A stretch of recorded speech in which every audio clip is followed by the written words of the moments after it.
Բարև ձեզ բարեկամներ, Փակ TV-ն ողջունում է իր բոլոր երկրպագուներին եւ ասեմ, որ այսօր իսկապես մի շատ հետաքրքիր հյուր ունենք, որի հետ կարծում եմ ձեզանից շատերն էլ հաճույքով կուզենային հանդիպել, որտեղ այդ անձնավորությունը չնայած իր երիտասարդ տարիքին բավականին արդեն հայտնի է հանրության լայն շրջանակներում, ամենակարևորը որպես ազատ խոսքի, ազատ մամուլի ամեն ինչի ազատի կողմնակից եւ մարդ, որը միշտ իր մտքերը դեռ պատանեկան տարիներից հաճույքով արտահայտել է ցանկացած եթերում։ Եվ պիտի ասեմ, այդ ազնվորությունը խորհրդային տարիների հայտնի այլախո Շահեն Հարությունյանի եւ Ցեղակրոն կուսակցության նախագահ Շանթ Հարությունյանի որդին է Շահեն Հարությունյանի էլ թորնիկը, թե հասկացակ խոսքս կրծեր Շահեն Հարությունյանի մասին է։ Բարև ձեզ։ Բարև ձեզ։ Շահեն, շատ ուրախ եմ, որ մեր տաղավարում եք։ Մենք հայրիկի հետ լավ բարեկամներ ենք եւ միշտ հաճույքով զրուցում ենք եթերում, բայց ձեր մասին ես կողքից որքան լսում եմ, այնքան ուրախանում եմ եւ պիտի ասեմ, որ պատահական չէ, որ ձեզանով շատ այսպես ինքնատիպ ձևով հետաքրքրվել են իտալական եւ հոլանդական կինոգործիչները, որոնք 12 տարի շարունակ ֆիլմ են նկարահանել ձեր մասին եւ այդ ֆիլմի պրեմիերան, եթե չեմ սխալվում, մարտ ամսին Հոլանդիայում էր ներկա էիք։ Նախ շնորհակալ եմ հրավերի համար եւ այս խոսքերի, որոնք իմ համար շատ կարեւոր են եւ պատասխանատու են ինձ դարձնում ավելի։ Ֆիլմի մասին, այո, ֆիլմը նկարահանվեց 12 տարի իտալական եւ հոլանդական կինոընկերությունների կողմից։ Կյանքի պատմությունը, որի միջոցով ներկայացվում է նաեւ մեր ընտանիքի այս 80-ամյա պայքարը Հայաստանի անկախության համար, հայ ժողովրդի ազատության համար, սկսած խորհրդային տարիներից մինչեւ մեր օրեր։ Պրեմիերան տեղի ունեցավ այս տարի մարտ ամսին, ես ներկա էի Հոլանդիայում, Հագայում մեծ կինոփառատոնի շրջանակներում։ Ֆիլմը ցուցադրվեց, ինքս էլ մասնակցեցի երկու ցուցադրություններին եւ հանդես եկա ելույթով, հետո հարց-պատասխան տեղի ունեցավ ներկաներին, այսինքն շատերս են զարմացած էին, եվրոպական հանրույթի ներկայացուցիչներ, մարդիկ, տարբեր ազգերի ներկայացուցիչներ տպավորված էին, հետաքրքրված ոչ թե միայն ֆիլմով, այլ ֆիլմի միջոցով նաեւ Հայաստանով, որովհետեւ շատերի համար Հայաստանը ուղղակի քարտեզի վրա գտնվող մի երկիր էր։ Եվ հիմա իրենք հնարավորություն ունեցան այդ 10-12 տարիների ինձ նկարահանած կյանքի պատմության միջոցով նաև ծանոթանալ Հայաստանում տեղի ունեցող իրադարձությունների մասին։ Ֆիլմը հիմա շրջում է եվրոպական որոշ երկրներում, ցուցադրվել է արդեն Հոլանդիայում նշեցի, Իտալիայում, Լեհաստանում, առաջիկայում այլ երկրներում նույնպես պետք է ցուցադրվի։ Հուսանք նաև մի օր Հայաստանում ֆիլմը արդեն հնարավորություն կունենանք տեսնելու։ Ես հույս ունեմ, երբ այդ իրավունքը ստանանք, մենք էլ կցուցադրենք ֆիլմը, որտեղ իրոք շատ հետաքրքիր է։ Ես ուզում եմ քեզ հետ զրուցել ոչ միայն հանրային, հասարակական, քաղաքական գործեր, որպես պատմական գիտությունների տեխնացու, այսքան երիտասարդ եւ այսքան բան հասրել ես կյանքում անել, ես դրա համար ուզում եմ, որ մենք սկսենք ներքաղաքական զարգացումներից, այս վերջին ինչ իրավիճակ է ըստ քեզ Հայաստանում։ Ես, գիտեք, շատ են հիմա երկու մասի բաժանվել հայ հասարակության իրականության մեջ մարդիկ, հիմնական էսպես էլի մի շերտը, որ ասում է ամեն ինչ լավ է, պայծառ է, դեպի ապագան, իսկ մյուս մասը ավելի վատատեսական է, այն իմաստով, որ ասում են երկիրը այսպես ապագա չի կարող ունենալ։ Ցավոք սրտի ես ավելի շատ կիսում եմ եւ հարում եմ այդ վատատեսություն ունեցող մարդկանց շարքերը եւ դա հենց պայմանավորված է նաև այն հանգամանքով պատմաբանի, պատմական անցյալը ուսումնասիրողի աչքերով նայելու տրամաբանության մեջ են, որ ավելի վատատեսականների ճամբարին են պատկանում, որովհետև ընդհանրապես երբ որ ուսումնասիրում ենք պատմությունը, ոչ միայն հայոց պատմությունը, այլ նաև համաշխարհային պատմությունը, մենք տեսնում ենք, որ երկրները,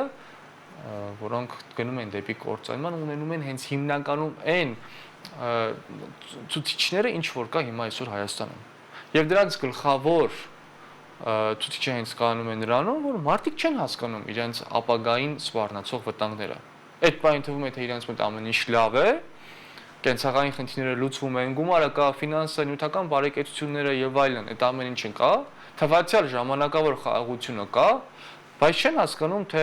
աշխարհում շուրջ բոլորը ինչ է կատարվում իրենց նկատմամբ, ինչպիսի մարտահրավերներ եւ հնարավոր ագրեսիաներ եւ վտանգներ կա իրենց նկատմամբ։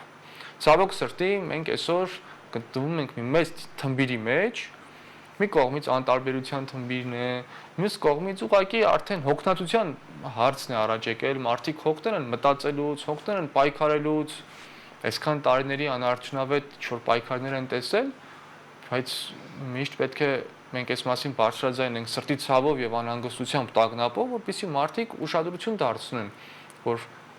շատ լավ է, որ կարողանում են լուծել իրենց անձնական խնդիրները, հոգսերը, բայց ի վերջո պետության մասին պետք է մտածել։ Իսկ պետությունը այսօր ինչ որ իմաստով նաև վտանգների մեջ է գտնվում եւ հենց դա էլ մեխանիզմն է, որ մարդկանց հասարակությանը գցում են թմբիրի մեջ, մոլորեցնում են, ինչ որ բարիքներ են տալիս, որպեսզի մարդիկ հնարավորություն չունենալ մտածել երկրի վտանգների մասին, այնուհետև հասնում են հաջողությունների։ Մենք դրա ականատեսը եղել ենք Արցախի հետ կապված խնդրում, տեսանք, որ արդեն ինքնահոսի էր ընկել, մարդիկ ասում էին Արցախը միշտ հայկական է, մերն է, երբևիցե չեն կարող կորցնել, կորցրեցինք զգոնությունը, կորցրեցինք ճիշտ պատկերացումները եւ արժեքները, մենք տեսանք ինչպիսի պատկեր ունեցանք։ Եվ հիմա վտանգված է հայկական մյուս տարածքները, մասնավորապես Սյունիքը, եւ մենք սրա հետ կապված պետք է աչալրջություն ունենանք եւ կանխենք կամ փորձենք կանխել այն ամեն ինչը, ինչ որ եղավ, օրինակ Արցախի հետ կապված հարցերում։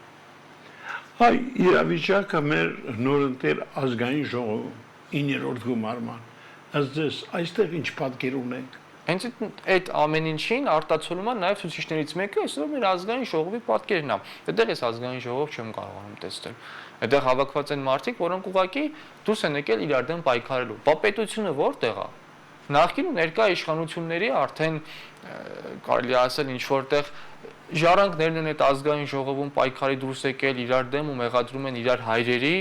այս կամ այն բանը իշխանության վրա լինելու տարիներին լավ չանելու համար։ Ինչ որ պատահաբար մարդիկ են այսօր ազգային ժողովում,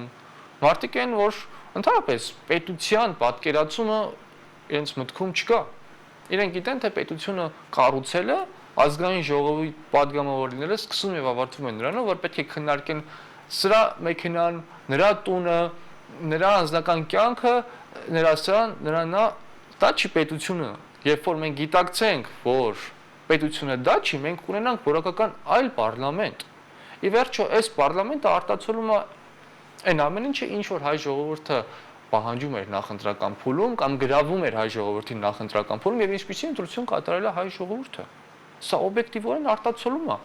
Իհարկե, շատերը քվեարկել են ընդդիմության որոշ ուժերին, որոնք հիմա պարլամենտում են, այն հույսով, որ այդ մարդիկ տապալելու են Նիկոլ Փաշինյանի իշխանությանը, բայց այստեղ էլ են սխալվել մեծ հաշվով, առնվազն այս շրջանում մենք տեսնում ենք, որ տրամաբանությունը այլ է գնում, հետո ինչ կլինի, դա կյանքը ցույց կտա։ Հետևաբար պետք է ոչ թե ուղղակի քննադատենք այս ազգային ժողովը, այլ պետք է հասկանանք, որ մեր պատկերացումները պետք է փոխվեն ազգային ժողովի պատկերի մասին, падգամավորի մասին, այսինքն ում ես ընտրում դու ազգային ժողովի падգամավոր, պետք է ուսումնասիրես նրա կյանքը, գործունեությունը, արժեքները եւ այդպիսով ընտրություն կատարես։ Հայ ժողովուրդը իր մեծամասնությամբ այսպիսի ազգային ժողով է ցանկացել, մենք հաշվի ենք նստում այդ իրականության հետ եւ բայց զենքերը վայր չենք դնում, չենք դադարում հավատալուց, որ մենք ինչ որ մի պայից սկսած ազգովի փոխելու ենք մեր մտածելակերպը, մեր արժեքները։ Մենք ոչ թե առաջնորդվելու ենք նրանով, որ ազգային ժողով գործուղենք մարդկանց, որոնք շատ փող ունեն, կամ լավ են խափում մոլորեցնում հանրությանը, այլ որ իրական ասելիք ունեն պետության մասին, քաղաքականության մասին, ազգի ժողովրդի եւ ապագայի մասին, ովքեր կոմպետենտ են իրենց մասնագիտությունների մեջ, ովքեր ի վերջո ունեն մասնագիտություններ, որ կարող են այդ ազգային ժողովում ծառայեցնել հօգուտ պետությանը, եւ ի վերջո ազգային ժողովը դա նորից եմ այսպես ամփոփելով իրար հանդեպ անձնական վրեժխնդրության վիրավորելու տաշ չի ազգային ժողովը տեղա, որտեղ падգամավորները կապ չունի իշխանական թե ընդդիմադիր հայացքներ ունեցող հավաքվում են եւ լուծում են պետության առջև ծառացած խնդիրները, ներքին խնդիրներ, արտաքին խնդիրներ կամ մյուս կողմից քննարկում են ի վերջո աշխարհում տեղի ունեցող գործընթացները։ Մենք տեսնում ենք մեր ազգային ժողովում, որ օրինակ падգամավորները հավաքվեն ու քննարկեն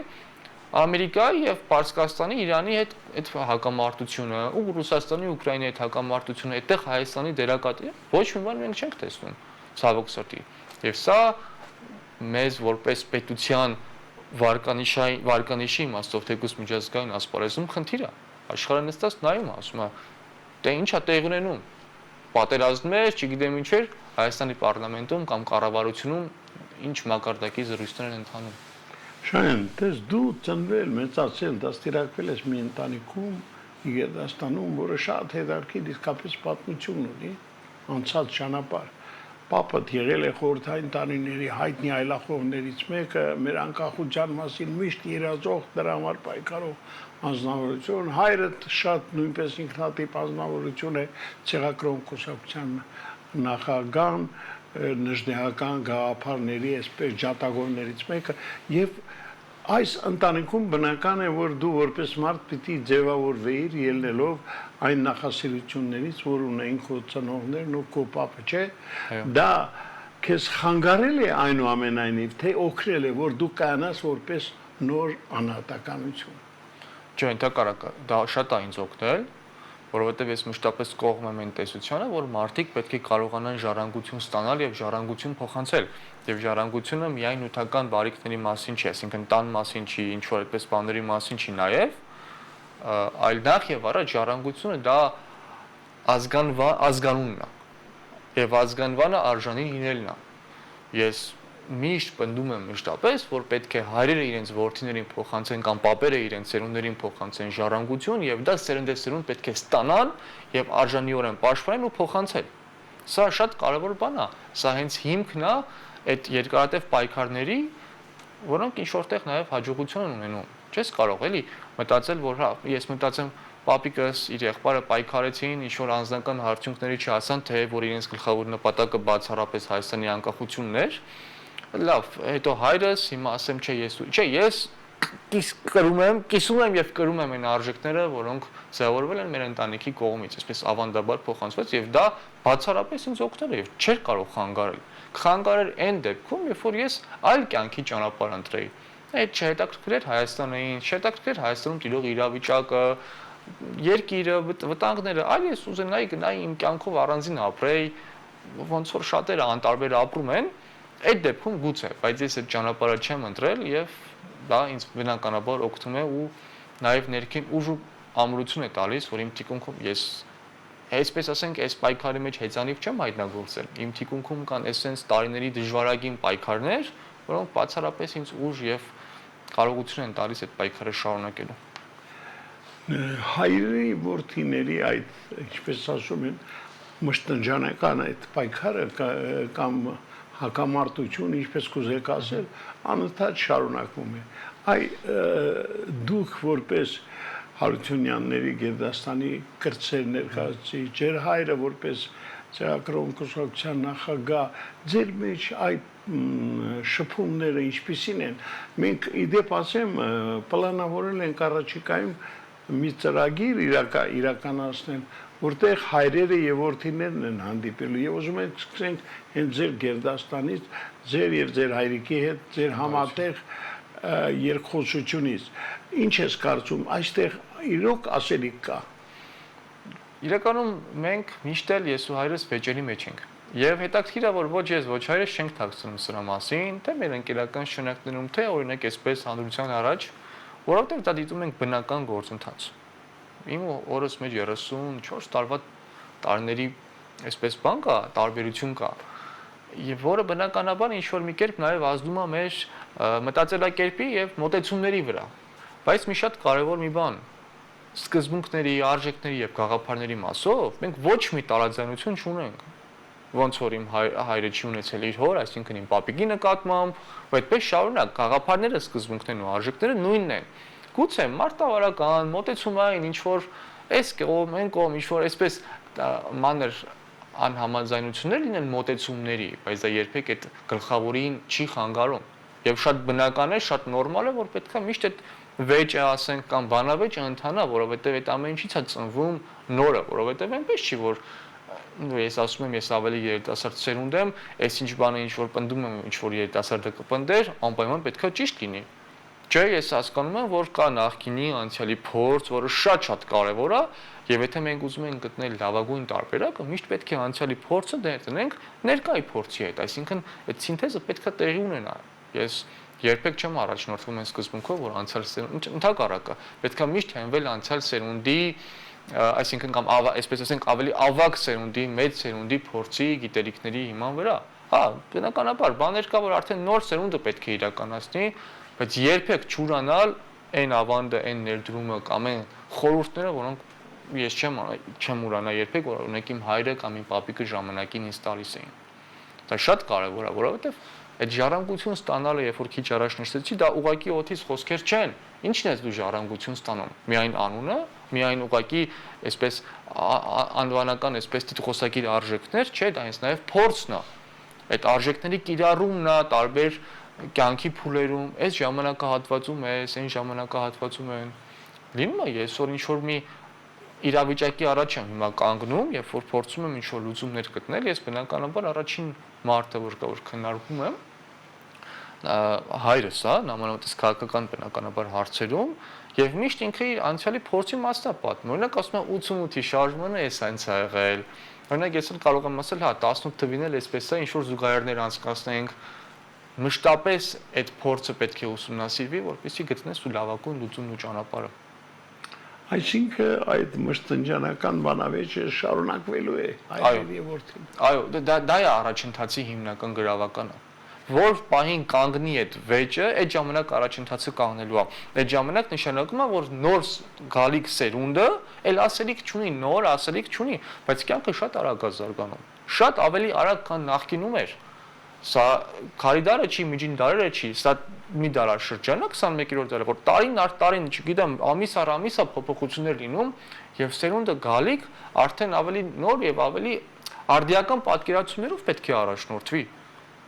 Եվ այդ վեճը բնական է, որ պայից սկսած սերունդի ներկայացուցիչ, նոր սերունդի ներկայացուցիչ վեճ չունեցավ նախորդ սերունդի հետ, նշանակում է առաջընթացը դադարել է, որը բնականաբար խնդրահարույց է։ Այսինքն որպես պատմական գիտությունների տեխնացու Շայն Հարությունյանը այն կարծիքին է, որ երիտասարդությունը գնում է այդ ճիշտ ճանապարհով եւ խոսք ունի ասելու վաղվա օրվա հետ կապված։ Հայաստանում չգիտեմ երիտասարդությունը ճիշտ ճանապարհով գնում է թե չէ, բայց ես գիտեմ, որ ամբողջ աշխարհի պատմությունը ցույց է տվել, որ միշտ երիտասարդները շարժիչ ուժն են։ Այդ երիտասարդների կարակոտ աչքերն են, որ հեղափոխություններ եւ մեծագույն գործեր են իրականացնում։ Այս հեղափոխությունը ուղղակի այսպես որպես բան ասեցի, էլի, պատմական իրադարձություն կամ չգիտեմ, պատերազմներ են հաղթում եւ այլն եւ այլն։ Իհարկե այդ ավակների խորհրդով, փորձով եւ գուցե նաեւ առաջնորդությամբ։ Եվ հիմա Հայաստանում ցավոք սրտի այդ խնդիրը մենք տեսնում ենք։ Երիտասարդները անտարբեր են։ Անտարբեր են, ինչը պետք է մեզ մտահոգի։ Ինչ անենք, որ հայ երիտասարդը կապվի պետության հետ։ Եվ սա առաջնային խնդիրներից է, որ թե պետական իշխանությունները պետք է դրանով մտահոգվեն, թե ընդհանրապես մեր մշակութային գործիչները, ազգային էլիտան, եթե այդպեսին մենք ունենք։ Մենք այսօր տեսնում ենք, որ խզվել է կապը հայ մարդու եւ հայ պետականության միջև, կամ հայկական պետականության միջև, այսպես ասենք։ Էլ մարդը իրեն հանգիստ լավ չի զգում մեր պետության մեջ։ Մտահոգություններ ունի, խնդիրներ է տեսնում, որոնց լուծումների մասին չի կարողանում մտածել կամ գտնել, եւ ինչ որ մի պահի մենք հանգում ենք նրան,